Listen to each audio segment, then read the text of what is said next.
बच्चों, कैसे हैं आप लोग? उम्मीद है बहुत अच्छे से हैं, खुश हैं, स्वस्थ हैं।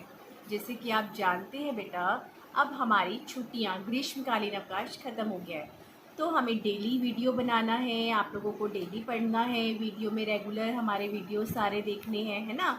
तो आज हम अपने सिलेबस को, पाठ्यक्रम को आगे बढ़ाते हुए एक नया पाठ शुरू करने जा रहे हैं, हरी हरी धूप पर। अब हरी हरी धूप पर में कौन सी कविता है, इसमें क्या है, ये मैं आपको बताना चाहती हूँ।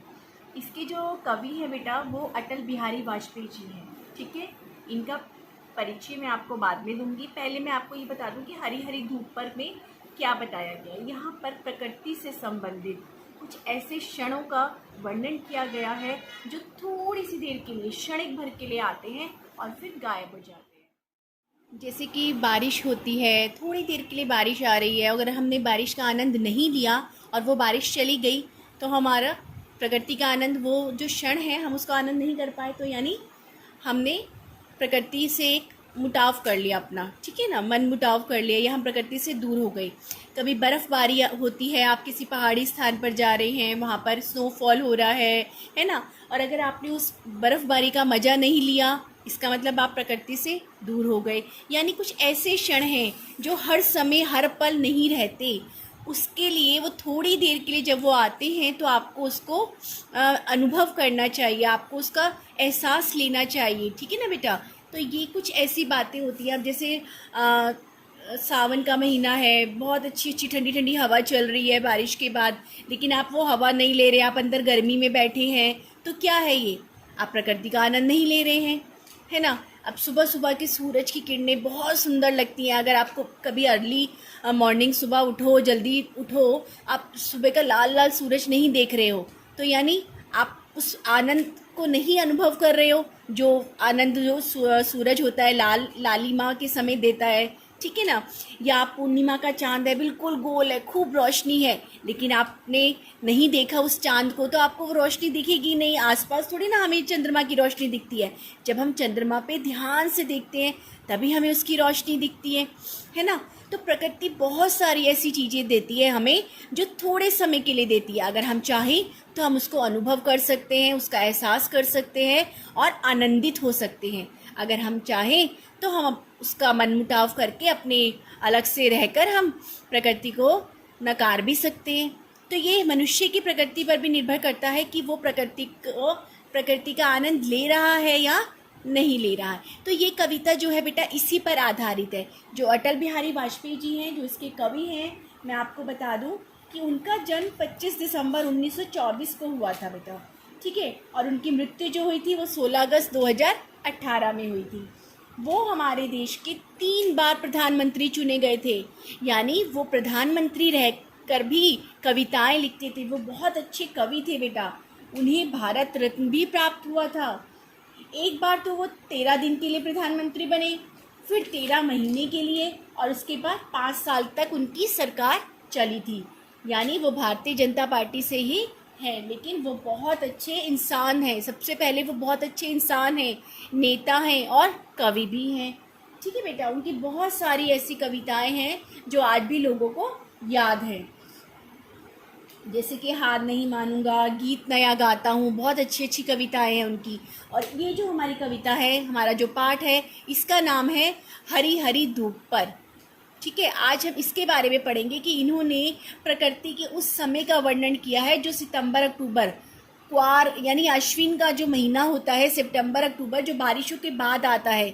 जुलाई अगस्त के बाद आता है ना सितंबर अक्टूबर। अब जुलाई अगस्त में क्या होती है? बारिश होती है, उसके बाद थोड़ा मौसम ठंडा हो जाता है। अब जब मौसम ठंडा होता है बेटा, तो प्रकृति में जो फूल पत्ते हैं, रात के टाइम उन पर ओस की छोटी छोटी बूंदें दिखती हैं हमें, और सुबह जब हम उठते हैं तो ओस की जो बूंदें गिरी होती हैं वो हमें बहुत सुंदर लगती हैं। जैसे ही सूरज निकलता है वो ओस की बूंदें गायब हो जाती हैं। ठीक है बेटा, तो बेटा ये जो कविता है ना, इसका मेन जो उनका उद्देश्य है वो यही है कि कवि जो है अटल बिहारी वाजपेयी जी, वो ये हमें बताना चाहते हैं कि हमारे जीवन की जो छोटी छोटी खुशियाँ हैं, हमें उसको ढूंढना चाहिए कि हमारे जीवन में कौन सी घटना घट रही है, हम कौन सी घटना में क्या खुशी ढूंढना चाहते हैं। ठीक है, हमें उन खुशियों का आनंद उठाना चाहिए, हमें उन खुशियों को मनाना चाहिए। ठीक है, ऐसा नहीं है कि हाँ ठीक है, अरे हो गया तो हो गया, अरे नहीं ऐसा हुआ अच्छा, तो हमें बहुत खुशी से उस क्षण को जो है बिताना चाहिए।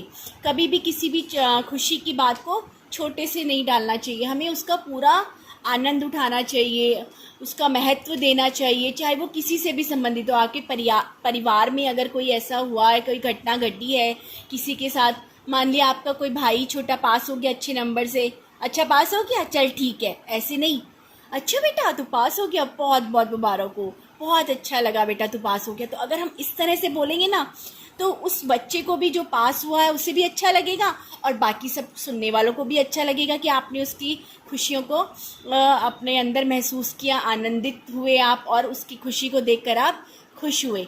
ऐसे ही हमें प्रकृति का भी आनंद लेना चाहिए। अगर प्रकृति हमें कुछ दे रही है तो हमें उसका पूरा आनंद उठाना चाहिए, अवलोकन करना चाहिए। अवलोकन माने दृश्य, हमें उस प्रकृति के दृश्य को देखना चाहिए। ठीक है, उसको आनंद उठाना चाहिए। क्षणिक क्षणिक कुछ ऐसे छोटे छोटे से पल आते हैं कई बार हमारे जीवन में, तो हमें उनको आनंद उठाना चाहिए। तो ये ही कवि का जो मेन उद्देश्य है कविता का, कि हमारे जीवन में कुछ भी स्थिर नहीं है, हमारे जीवन में कुछ भी स्थिर नहीं है। स्थिर मतलब हमेशा रहने वाला नहीं है।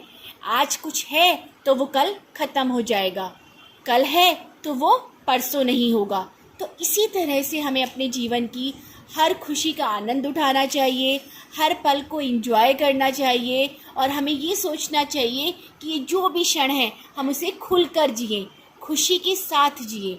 ठीक है बेटा। तो बेटा आज का मैं आपको इससे संबंधित यही गृह कार्य देना चाहती हूँ कि आप जो है सबसे पहले अपने जो हमारी कॉपी है हिंदी की, मैंने आपको पहले बताया था कोर्स और व्याकरण की एक ही कॉपी बनी है, तो उसमें आप कोर्स में पाठ का नंबर डालेंगे, पाठ 4 हरी हरी धूप पर पाठ का नाम लिखेंगे, दिनांक डालेंगे 1 जुलाई यानी 1 जुलाई आप दिनांक डालेंगे, और कवि परिचय लिख देंगे। पाठ परिचय मैं आपको कल करवा दूंगी अगले वीडियो में। ठीक है बेटा, पाठ परिचय क्योंकि मुझे बताना पड़ेगा पूरा, आप लोग खुद से लिख तो सकते हैं, अगर लिख सकते हैं तो बहुत अच्छी बात है, और अगर नहीं लिख सकते हैं तो मैं आपको कल के वीडियो में बता दूंगी। आप यहाँ पे बता दीजिएगा कि उनका जन्म कब हुआ था। मैंने बताया था ना अभी 25 दिसंबर 1924 में, और उनकी मृत्यु 16 अगस्त 2018 में हुई थी। वे प्रधानमंत्री बने थे कब, उनकी शिक्षा कहाँ से हुई थी, मैंने आपको ये भी बताया है कि उनको भारत रत्न मिला था। ठीक है, और उनकी कुछ मुख्य जो कविताएं हैं उनके नाम लिख दीजिएगा। ठीक है बेटा, आप ये कवि परिचय अपना गृह कार्य में कर लीजिएगा। धन्यवाद।